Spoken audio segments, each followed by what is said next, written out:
Desert Flower. He was in his late 50s, maybe early 60s. His face was wrinkled and weathered by a lifetime of working in the laughter of the sun. Even when he wasn't smiling, you could see the lines on his cheeks from all the smiles that had covered this man's face. Each morning he woke up just before the sun rose and went outside to be washed over by the colors of the morning sky. Then he would begin his daily routine, tending to his garden, walking the rolling hills surrounding his home, and conversing with his plants. The story is about you, one of those plants. You are the gardener's desert flower. You see, just beyond the borders of the garden, there were dry and desolate lands. Desert lands that didn't bear proper soil or water that allowed anything to grow. But the gardener had a special plan for this dry and desolate place. He wanted to make it a beautiful oasis for travelers to pass through and for animals to make their home in. His plan was to plant you in that desert place. See, the gardener had actually made you to live in the desert places. But he didn't just want you to be able to survive in the desert.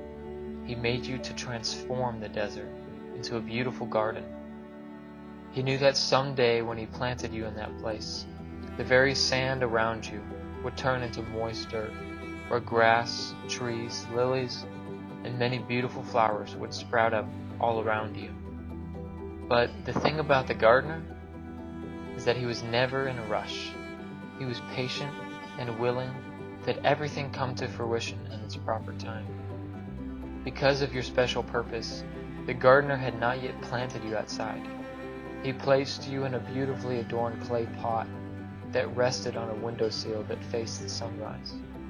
You loved the gardener, and deep down enjoyed nothing more than being in his presence. But you were afraid that he only loved you because of what you could do and would do. You were also afraid that you would never actually get to partake in the gardener's plan to transform the desert. Because of this, you worked very hard to grow quickly. You tried to make your colors vibrant, to show the gardener that you were able and capable to do what he designed you to do. One dark, gloomy day, there was a thunderstorm. Rain poured out from the sky, and suddenly lightning struck a tree in the garden. Flames sprouted from the branches where the lightning had struck. But thankfully the rain didn't allow the fire to spread far, and soon the fire was doused. Unfortunately, damage had already been done, and the gardener spent extra time over the next couple weeks tending to the tree where the fire had been. Even though you knew the tree needed his special attention, you had a hard time believing that was why you weren't getting to see the gardener as much. In fact, deep down you believed that the gardener was disappointed with your progress. Now on any normal night, you would enjoy the cool night breeze while staring up under at the sparkling sky. But tonight, your heart was full of worry and fear. You decided you would prove to the gardener that you were lovable and capable of what he wanted. You quietly began to wiggle out of the soil that you were planted in. You tiptoed on the window ledge and carefully climbed down the side of the house onto the ground. You knew the direction that the desert was in, and you started going that way.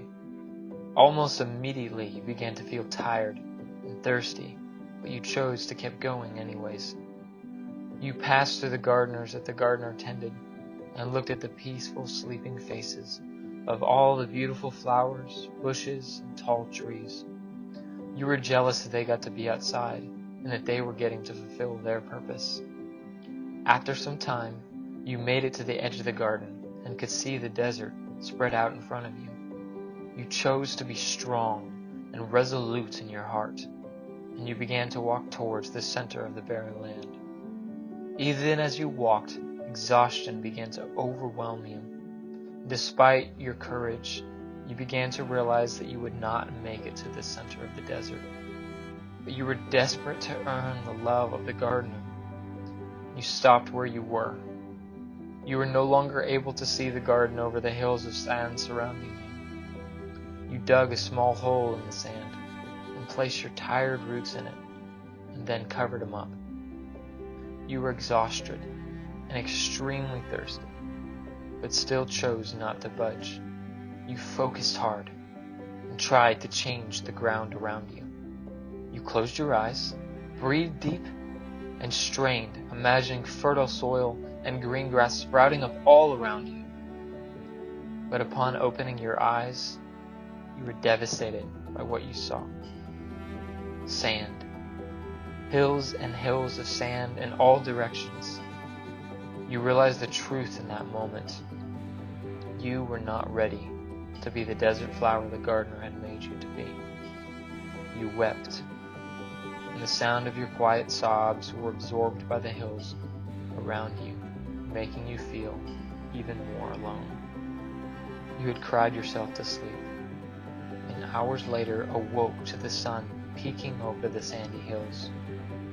Upon waking, you were startled and afraid to see your once vibrant and colorful leaves and petals now slightly brown. The morning sun, which normally was a joy to bask in, now seemed to suck the very life from you. You would have cried, but there were no tears left in you to cry. You laid down accepting your defeat and began fearing for the worst. Then, you felt something touch you. You felt yourself being swept up into the air. You were so startled you almost passed out. And you looked up to see the gardener's kind smile and happy blue eyes staring at you. He said, "I have spent this whole morning looking for you, dear child. What are you doing out here?" You felt ashamed. Let your head drop down. "It's going to be okay. I am not angry. Tell me what happened," he said. You looked up at the gardener and told him all that had happened. The gardener chuckled deeply and said, My, you are a brave one. Do you know how much I love you? And do you know that nothing could ever change that?" You found that again you had tears to cry, and silently looked at the gardener with moist cheeks. "I promise you this truth, child. Nothing, no nothing at all will ever change my deep love for you," the gardener said. The gardener gently blew on your wilting leaves and petals, and you felt life and color return to your dry and dying body. Then the gardener carried you back to his home and replanted you into your pot.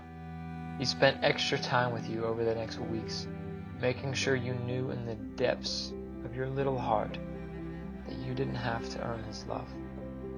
Happiness and joy grew more and more to be a part of who you were. You were now free to peacefully rest and grow for some time.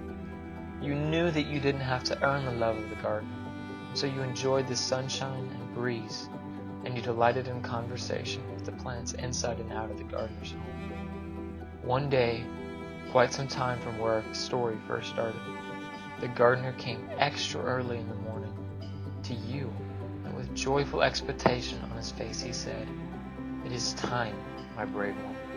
He then proceeded to pick you up and carry you through his garden, past mighty oak trees, bubbly daisies, and delightfully colored tulips.